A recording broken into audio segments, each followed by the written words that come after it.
Now, the last thing we saw on the previous definition slide is that JavaScript runs on a host environment. So that means a JavaScript engine can be part or can be executed in different environments. The most well-known environment is the browser.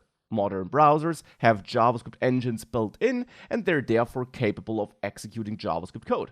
But you also can run JavaScript in other environments, for example, on the server side.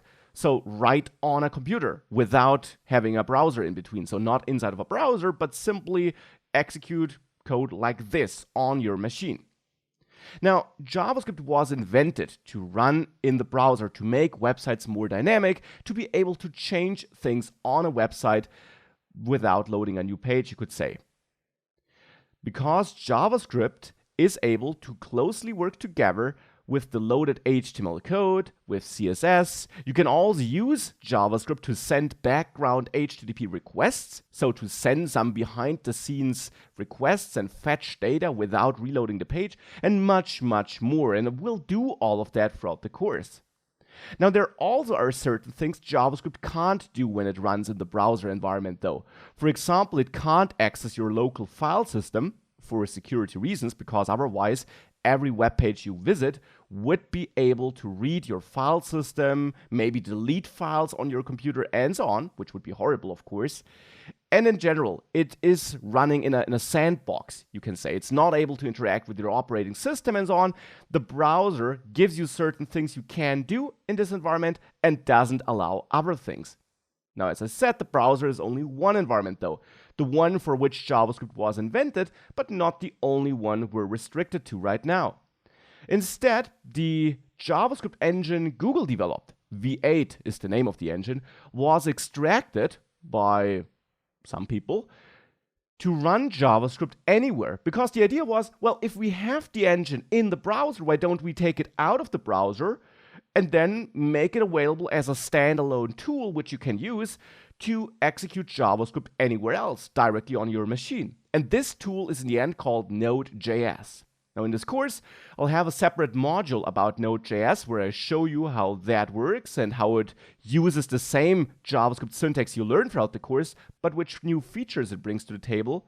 For the majority of the course, however, we'll focus on the browser side because this is the side where you absolutely need JavaScript, and it's also the side where you're able to see more because you have a web page where things change and so on. Now, back to Node.js though for a second. Node.js can be executed on any machine, and therefore it's also often used to build web backends, to build web servers.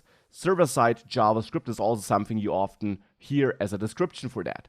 Now, you might know about server-side languages like PHP, or also Java and other languages as well. Well, JavaScript with Node.js can also be used to run it on the backend of a web page, so on the server and not on the client in the browser of your users. Now, Node.js also has certain things it can do and can't do.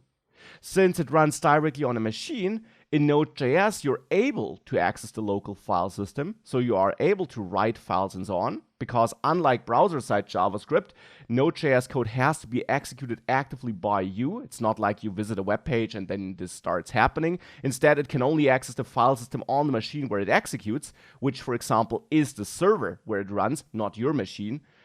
And it's also able to interact with the operating system and so on. However, on the other hand, since it doesn't have direct access to the loaded web page, it can't manipulate HTML or CSS like browser-side JavaScript is able to do. So we basically have inverse access capabilities here.